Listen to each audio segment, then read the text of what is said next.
episode 6. We're one of the first games to play this week. I wanted to get this week out of the way just because. Actually, there's a lot more than I thought there was going to be. I wanted to get this game out of the way before I did this because it adds a lot of clarity to our season. As you can see, 37-20 just got out of the game with the Seahawks. We'll look over what's been going on around the league. We'll start looking at stats and all that. A little bit longer of an episode, hopefully. We'll see how long I have to take to do this. But we'll go over our stuff first. Last time we checked in, we had just won 70-34, and we're getting ready to get into that Chiefs game and go into our bye week. Chiefs game did not go well at all. I mean, he just had my number. I couldn't do anything. Jaden Daniels got hurt in the second quarter. We were doing all right, moving the ball. Jaden Daniels gets hurt when we were down 14-7, I think it was. Then we had to settle for a field goal, and afterwards we just couldn't get anything going with Drake. We also had a couple other injuries. I believe Chad Price got hurt for a little bit. So it just wasn't our game. Of all games to lose, it's the game where your starting quarterback, starting running back, and an offensive lineman goes down. And I think I also had a defensive tackle miss a few. But 15-21 for Daniels. Ended up throwing some picks at the end, just trying to get back in it. Never worked out. DJ Giddens killed us. Not my proudest moment to say that DJ Giddens killed me, but it is what it is. Like I said, running back got hurt. Chad Price couldn't get anything going after he came back late in the fourth. ETN barely got any work, just didn't run the ball enough. AJ Brown continues a really good season. I was a little worried about AJ Brown. Last year, I couldn't get him involved in the offense. Since Emeka Ibuka's been around, and we shifted around who plays in the slot, who plays there, everyone's been kind of getting their mouth fed a good amount. Price had 5 catches. ETN had a couple. I don't want to overlook too much, but this game is not something we really want to look too far into. Not much pressure. I think Barmore went down with an injury, if I'm not mistaken. Interception wise, had McGee get one. McGee was a Pro Bowler, I think, my first season and I re-signed him to not a big deal, but an extension. And he last year had a down season. He's kind of back to being what we signed him to do. And I don't know if it's just I'm playing better or the game giving me a little bit more breaks with lower overall guys. A lot of kick returns, obviously. ETN's had a great year as a returner. So that's all we'll look at from the Chiefs game. Bye week came around. Then we go over to the Cowboys. And this is where our run really started. We're starting to really feel good, comfortable with this team this year. Did not give only 286 yards given up on offense. Controlled time of possession. 4 touchdowns from Jaden Daniels. Forced 5 picks with Jordan Love. Chad Price and ETN both big days on the ground. Henderson got 1 touchdown in garbage time, I believe it was. 6 for 67, a touchdown. AJ Brown, 2 touchdowns in this one. Emeka Ibuka got in on the action with a touchdown. Devonta Smith, we kept kind of quiet overall. 5 for 29 from ETN. I mean, just a great overall team game. Tackle-wise, obviously, we didn't have much tackles because we weren't on defense all that long. Medrano got a sack. Barmore got a sack. Interception-wise, 3 from Flowers, 1. This was a sim game, I believe. Maybe not. Yes, it was.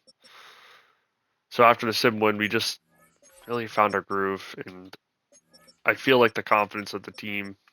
We don't have all those. Last season, we started off bad with the vacation, getting sim losses early on, and we had that morale rating dip. We had trouble re-signing players because the motivations were correlated with winning, which obviously that's not going to help us next season in the offseason, as this should be the final one, I believe.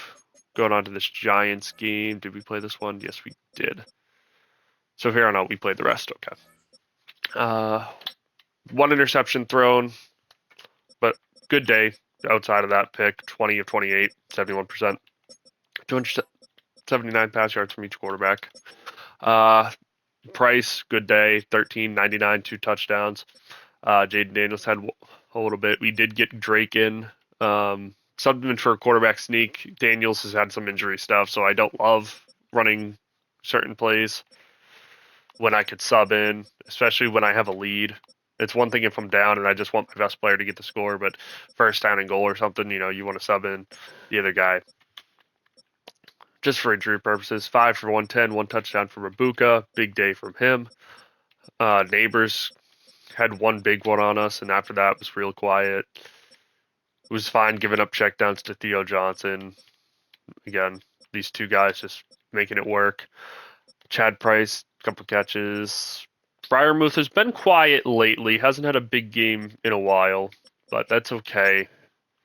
Sack-wise, don't love to see our veterans giving up sacks. Rogers led us in tackles. Tackles for loss, obviously. Huge stat for us. Quan Martin got in on blitz. That one pick to Humphrey. I remember that interception now. I had a step and I had somebody going down the seam. I threw it, didn't have enough air under it. Should have been a touchdown, but whatever is what it is. As my alarm goes off. And I had right to his left, another guy open down the field. Just made the wrong read, and the game didn't give me enough air to the throw, but you should expect that from Madden. Kicking wise, Bass has just had a really good year. J.K. Scott, a lot of punt yards. Nothing really else to look at there. Broncos game. This was the 9-0 Broncos at FedEx Field, for what it's worth. And we really, even with the time possession being lost, we just did a great job at the UC 14-0 fourth quarter to win it. Jaden Daniels 3 touchdowns, 1 pick, 17 of 21. Gave up a good amount of rush yards, 7.9 yards per carry. We had a good run game going. Jaden Daniels got a touchdown on the ground. Travis Etienne got a touchdown on the ground. Just trying to keep that backfield rotated a little bit more than I had been in the past few seasons. Now we have Etienne. We like Etienne. Keep Price's legs a bit fresher for the playoffs. Hopefully no injuries come about later on the season. Price, obviously, going to be a factor in the air. 64-yard catch is really where we got most of those yards from. Got a touchdown from it. 6 for 75 from Mabuka. 1 for 40 for Freiermuth. I believe, Pineda, I believe our 5th round pick, maybe our 6th round pick, got his first touchdown of the season, just a little 1-yard drag route. Maybe we'll see more of him as the year goes on. He is our receiving rookie tight end. There is one rookie tight end that we have that has no speed, but it also has offensive lineman blocking. Didn't get sacked really. 1 sack came from Drake Jackson. That was a big play, I believe, in the fourth quarter as well, to knock him out of field goal range. Interception came from Quan Martin. Field goal wise, we did miss our first field goal this season. It was somewhere around that 45 mark.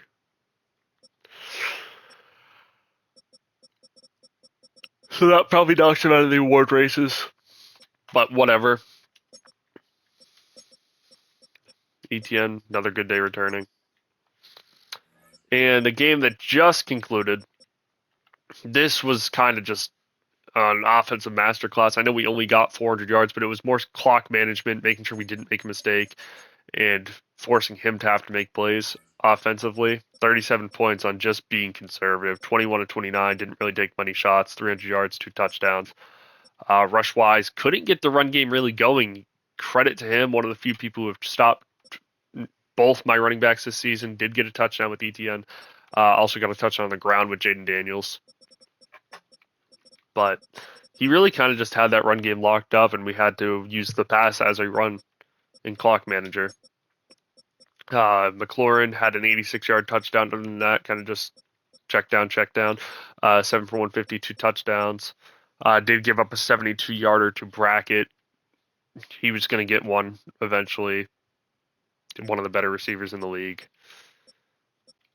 5 for 64 for Ibuka, 5 for 63. Just consistent 5 for 60s from these two guys have been so big in the offense. Chad Price had a couple of catches. Even got our fullback involved on a drag route. Freiermuth got his 1 catch a game. Everyone's least favorite fantasy tight end that still does enough to get on a roster somehow.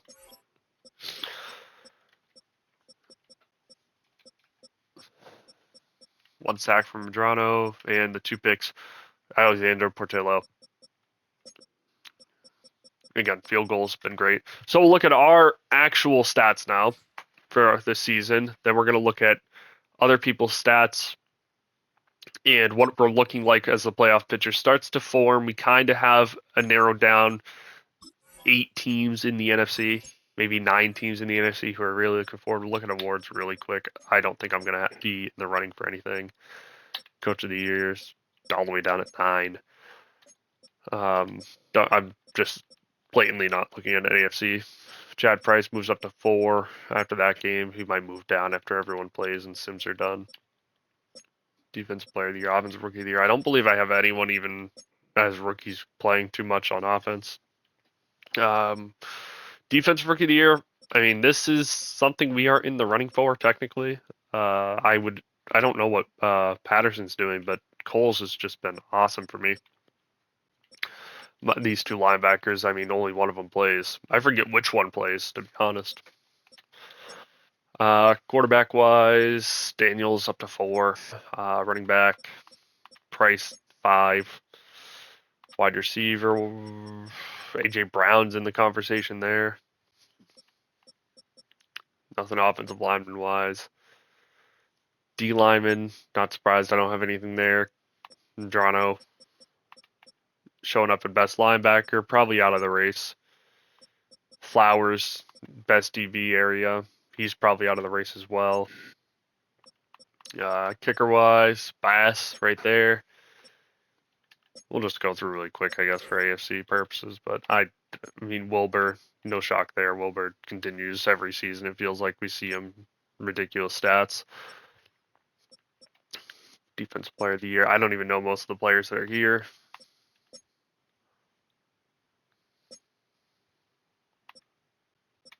Quarterbacks, no surprise. Baker Mayfield actually up here. Interesting. So the Brown shoes are figuring it out with Baker. Also has Judkins. That makes it a lot easier. Best O-line, best D-line. Like I said, I don't really know any of the players at this point, so it's not even something to really look into. Kicker's the only award I care about, actually.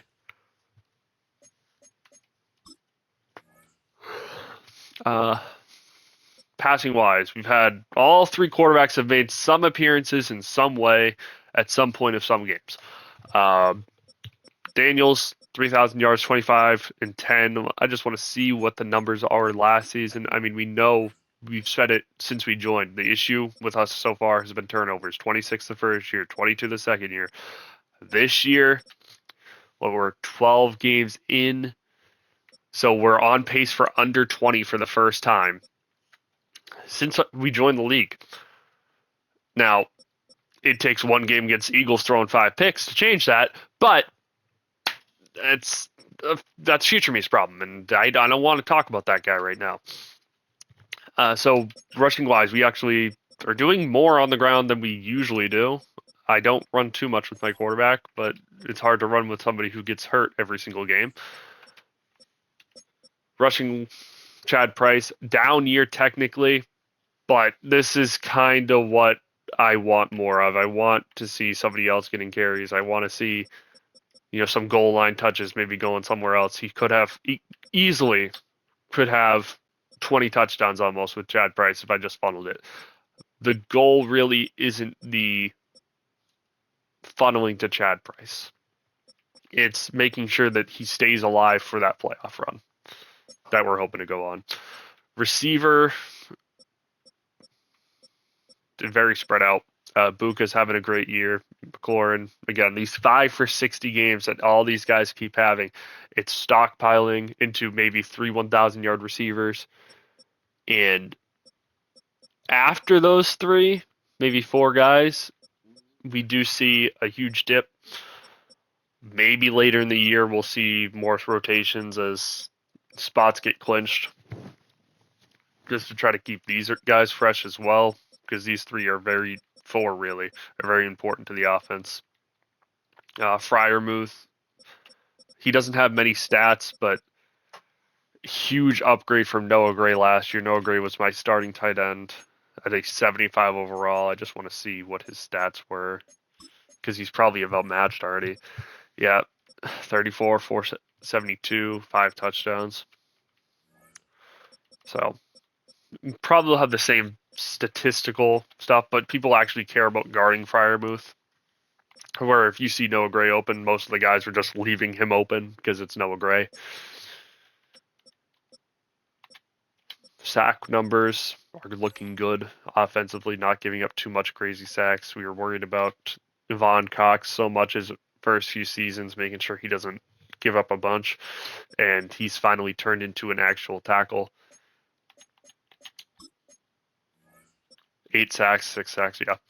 So since we drafted him, we were trying to keep that number under 1 a game. He's obviously done that, and now it's progressed into you're actually a good offensive lineman. Defensively, 6-7 tackles leading us is Rogers. Cole's actually, I don't like seeing all these secondary players leading us, but there's been some Sims this year, and Sims give you a lot of tackles. Madrano, good job getting back there. Like to see the defensive tackles doing a little bit more to get back there, especially Newton. You'd think Newton, being our run stuffer, would get a couple more tackles for a loss. Sack-wise, not getting as much pressure as a lot of the guys. Some of these guys obviously have 10, 12 sacks already. If we were going more than one season, I would be very concerned with how this is progressing. But I can't do anything about it. It's the hand I was dealt. I didn't have many good pass rushers. I've tried drafting. I've tried progressing other guys. I've signed defensive tackles that can pass rush. There's just nothing I can do about it. It's the hand I got dealt. Interceptions. Flowers leads us, had a 3 interception game in Sim, so take that as you will. Cole's great rookie season. That's really all I can say about that. Fumble wise, we've gotten 3 forced fumbles. We've recovered 4 fumble because that math. Yeah, I guess 1 recovery might be on special teams, and the force doesn't show up on stats or something. I don't know. Do have a blocked field goal. Touchdowns has been 1 for Quan, 1 for Madrano, 1 for Matt Finch. We haven't said his name much lately, only 2 interceptions this season, but from a guy who was a starter as a rookie, didn't play pretty much at all last season, now back in that slot corner role, getting his first 2 picks this season. It's been progression, which is nice. Field goal wise, 13 of 14, 92%. We obviously saw that 1 miss, 51 of 51 from extra points. This has been a consistent number. I've been much more careful about kicking my extra points. Usually I'm good for a miss or 2 a season.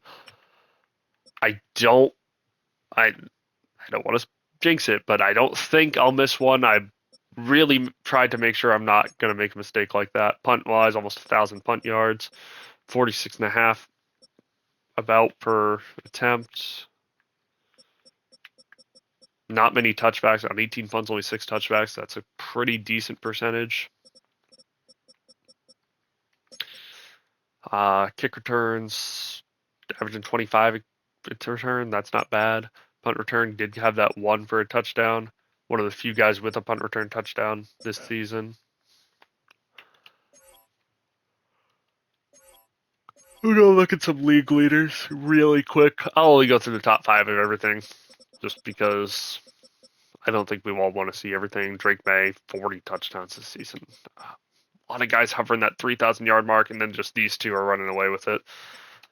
40 touchdowns, 36, 31 for Commissioner. 31-5 is such a good ratio.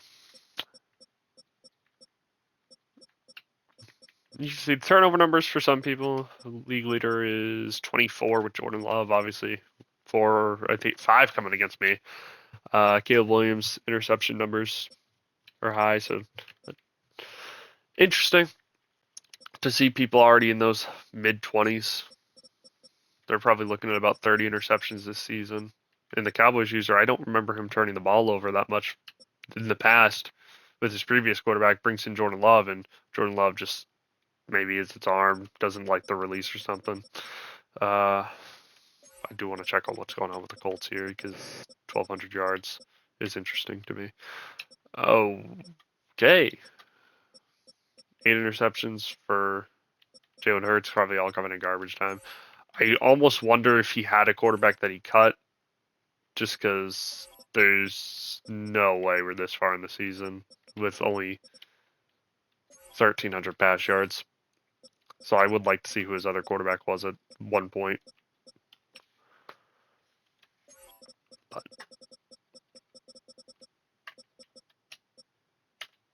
I honestly have no clue who that would even be. Rush yards, no shocker on the leader here. Gibbs averages like 2,500 yards a season. Just very opposite of what I do. I mean, even his carries are pretty close to me. About 2 games behind in carries. But he's just kind of Jahmyr Gibbs is going to get the ball, and he's going to continue to get the ball, and you got to stop it. Whereas I'm trying to rotate and keep some fresh legs. I know it's Madden, but I've had Chad Price get tired more quickly, so I'm trying to just make sure I, don't play him too much the practices, make sure he's resting, and at this point he's 99 overall. That little loss of XP isn't going to mean too much to me. Yards per carry wise, let's just see. I know Gibbs is going to be here. Is anyone even close?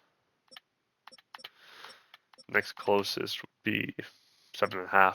So yeah, he's just by far and away ahead. 18 touchdowns as their leaders. 14. We're never going to get close to that. Fumble wise, wow. I mean, that's just unlucky from the Colts guy. Four fumbles. I mean, the Eagles deserves 4 fumbles. But 4 fumbles from your starting running back is not great. Wilbur, of course, every season you're going to see him up here leading the league. This guy, I don't know anything about him. All I remember is we saw him my first season, I think, and he just always is a threat for some reason. I don't know. I would have given up on the guy, but if he keeps putting up the numbers, whatever, I guess. Keep on feeding them. I'm sure he's paying him nothing, actually. I do want to check out his contract. Yeah. $4 million, kind of a lot for a 70 overall receiver. I'm just surprised he's still a 70. He's so low. Not even really. He's a 67 overall. It's kind of BS by Madden. 20 touchdowns, 20 touchdowns. I mean, my God. I don't know what's going on in the AFC, guys. Maybe we double him, put a safety over top. How do you let 20 touchdowns to one guy in the season? He's going to have 32 touchdowns by the end of the year. And we're just going to let it happen? Really? I mean, I get it. See, I knew it wasn't this bad before. Come on. 20? Why are you not guarding him?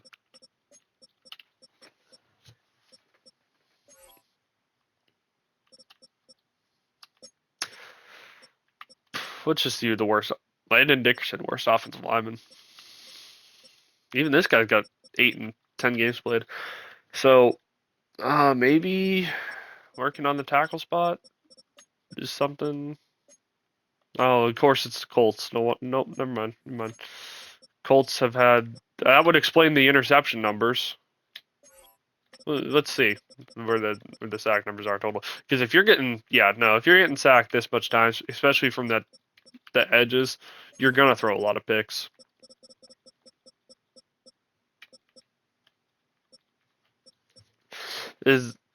What overall was he? Yeah, 88 overall, and you just give up. Yeah, that I'd be pissed. I would not be. I would not be happy with how the game's treating me there. Defensive stats: 100 tackles already from someone. Wow. Okay. 100 tackles and then 95 tackles from his other safety. Tackles for loss: 22 and 22 is the leader. Sack numbers: 11, 10. So yeah, I wish we had somebody at least in the 5 range, and we're just not even close. And our leading sack number guy is a pass coverage person who's just fast. Interceptions: 11 is a lot. 11 and 8. So he's just fighting himself for an award probably. 6 and 6. Man, rookie with 6 picks already. Never mind. He does deserve defensive rookie of the year over me. Yeah, I don't know what to really say other than the linebacker awards are going to the Lions. Whichever one finishes with better stats, I guess. Forced fumbles, 5. All right. 5 forced fumbles with no ability. Okay. Okay, Madden. J.C. Horn has 5 forced fumbles. Yeah. Cool. 3 recoveries, the leader. Defensive touchdown wise, I can't imagine people have more than 2. Patterson with 2. 2, 4, 6. 6 from just 3 players in the Broncos defense. Maybe more somewhere else. Yep. 7.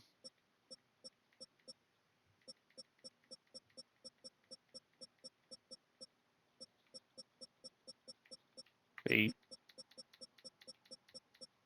So 8 total defensive touchdowns. About from the Broncos. Cool. No wonder why he was 9-0 when I found him. 21 of 21, 22 of 24. Maybe I have no shot at this kicker award. I thought I might. I got the extra point numbers on him, but we're so long. 60. Oh yeah, no. With 60s, I'm never making a 60. I thought maybe.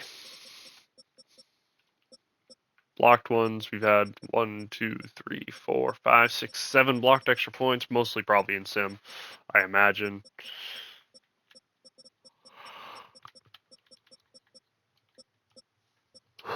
Two block kicks, yuck. 1, 1, 1, 1, 1.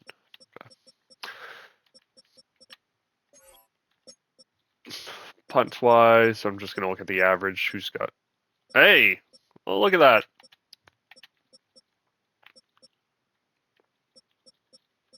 55 yards per punt is the average. It's not bad. Net average. Don't like the drop off from net average to regular average, but when you lead the league in punt yards, I don't even know why, because his kick power, I know it's high, but yeah, 96. I'm sure there's somebody with 99. I don't know how it makes sense that I'm getting that much more. And just to see anyone. No, so I'm like these guys. This is the guy punting well, not getting any touchbacks.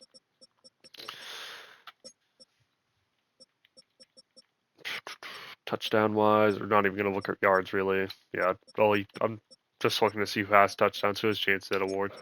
Punt return, touchdown wise, should only be ETN last I checked, and Mills adds 1, but he's only got 2 returns. So that should be maybe 1 award going our way.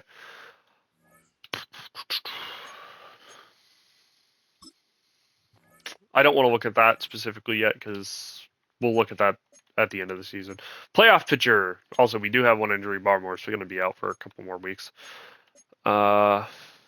playoff picture, we're looking good. As you can see, we're the 5 seed only because that Eagle spot is something we can't get by right now. The 8 seed is set up at 6-5 right now, so we should be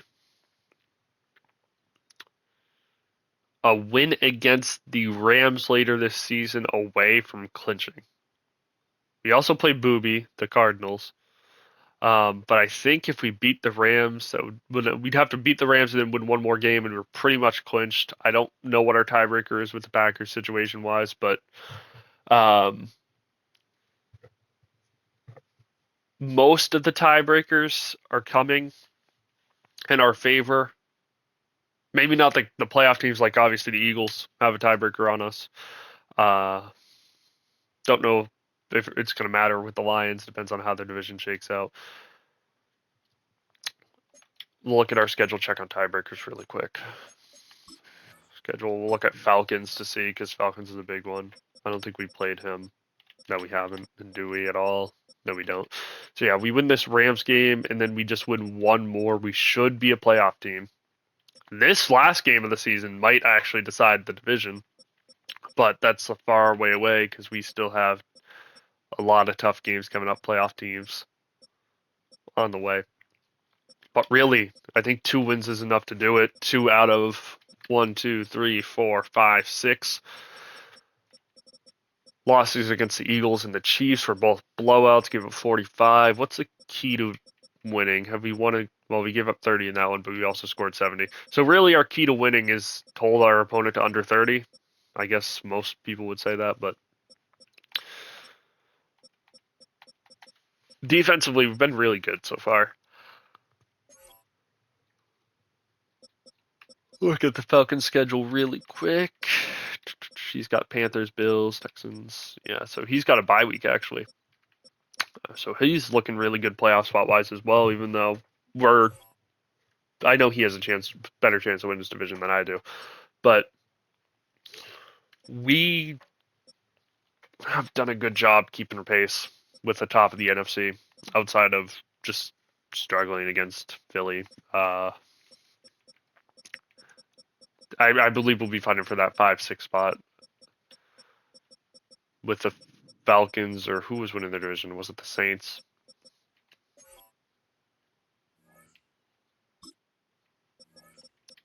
Games left this 1, 2, 3, 4, 5, 6, 7. Yeah, I didn't want to wait for 7 games to be played. A couple more things I want to look at, if I remember. AFC playoff picture, that's what I want to see. You standings. AFC, we'll go division by division after this. 9-1, 7-3, but that's going to be in the back end, most likely. The Broncos being a couple of games ahead. Probably going to see the Broncos win the division, the Chiefs be the 5 seed. Patriots doing well, Ravens, Bengals. That's also an interesting fight for the division. Jags, Browns. So AFC has 1, 2, 3, 4, 5, 6, 7 teams right there, and then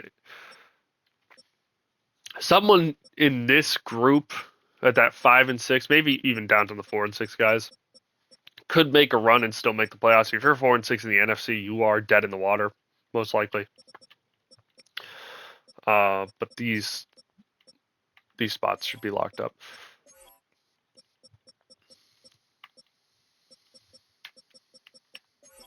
AFC North is, oh, boy, 7-4, 7-4, 6-4. All 3 are looking like they got a good shot at the playoffs. 7-4 here. AFC South kind of already solved. 2 wins from the Jags, and he'll be good and in. If AFC East, technically not resolved, but he's in really good shape to just take the division crown once again. Did lose this past week. AFC West, that would be the final wild card spot. Going to the Chiefs most likely, as we saw how the AFC North was turning out. 5 straight though for the Chiefs. It's kind of starting to reel things off. Chargers might be able to steal that last playoff spot. Raiders could also. He's lost the last two, so he needs to lock back in. NFC North, too early to call. Vikings user did start playing again for his Viking squad. He switched over to the Dolphins for a little bit, if I'm not mistaken. So he's probably out of the playoff picture just because of that. But this division's always been close and fun to peer into. 8-3, 6-5. That's a game I'm probably 5-0 in the division. Yeah, I know it's early, but this division might just be over based off 5-0 in the division. He can get the full division sweep soon. I'm sure that game's waited until the last week, but they're now, instead of 2 games behind, a full 3.5 games behind. No, 2.5 games behind. So, do the Lions drop 3 more the rest of the season? Probably not. He could, but probably not. This division, like we said, super close. Let's see the division records. How many division games? 4-1, 3-2. So they're basically done. If they play each other, this could flip-flop. But if they don't, and things go how they've been going, we'll be looking at a close race in the end. But the Saints should have the tiebreaker, depending on if this second game's been played. FC East, we already know. This is our division. Eagles lost 1 to the Cardinals recently. Other than that, man, it's so close. Same record. Point differential is, I've given up, or I've scored 40 more points, but given up 30 more. Division-wise, he's yet to lose in division. I've only lost to him. He's my only division game left. He's got 3 more, so I'll have to play the Giants and Cowboys. Which their records, I've lost to both of them, actually. So they're not bad users. The records just aren't where they'd want them to be.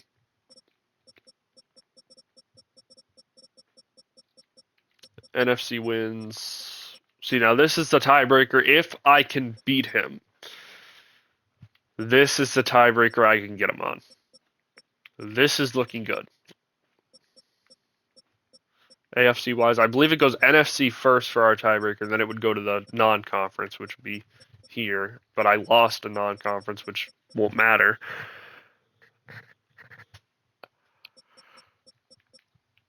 So the Giants for an overtime win, I guess.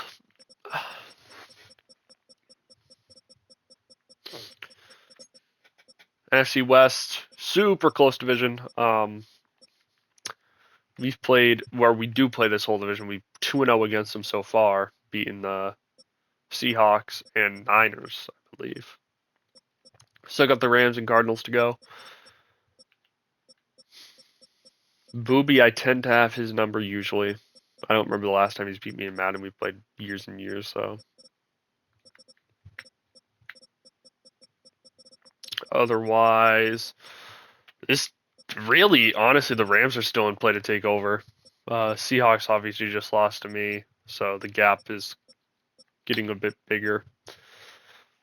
But 2 straight for the Rams. He's trying to claw his way back over 500 after being 4-5.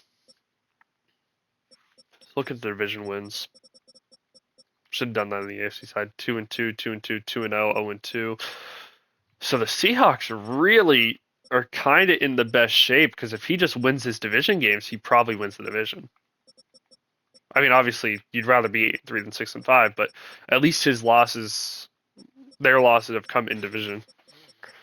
The only reason why their records are not bad, but where they are is they just keep beating each other. Outside of the Seahawks, for some reason, Seahawks dominate this division, it seems like, and then struggle a bit sometimes elsewhere. An overtime loss as well really hurts. We'll look at the AFC North one more time just to see division stuff, just because I'm curious. 2-1, 2-2, 1-1, 1-2. So this, yeah, not even close to done. Interesting. I think we'll call it there. I don't know how long I've been going. I've just been kind of talking to myself, I guess. A little season recap. We're feeling good. I think we can go on a run. The team is ready. It's just whether I play good Madden, and if I, like that first season, first round, I matched up against that Eagles team. It was 2-7 matchup, and I got knocked out in the first round. I feel better about it this time. I think we might have a chance. Might have a chance to go for a run because if we finish the 5 seed, might finish the 2 seed, but if we finish this 5 seed, we play that 4 seed, which likely is not even close to being decided because all the division leaders are right next to each other. If I had to guess, it will probably be the AFC West gets the 4 spot just because that division's so close and they have games against each other still. So someone's going to have to lose and someone's going to have to win the division with like 4, maybe 5 losses, whereas the rest of these divisions probably looking at 3, maybe 2. I expect the 1 seed to come out of either the East or the South. But yeah, we'll call it there. I don't know. I've been going for what? 40 minutes. Okay, yeah, I'll definitely call it.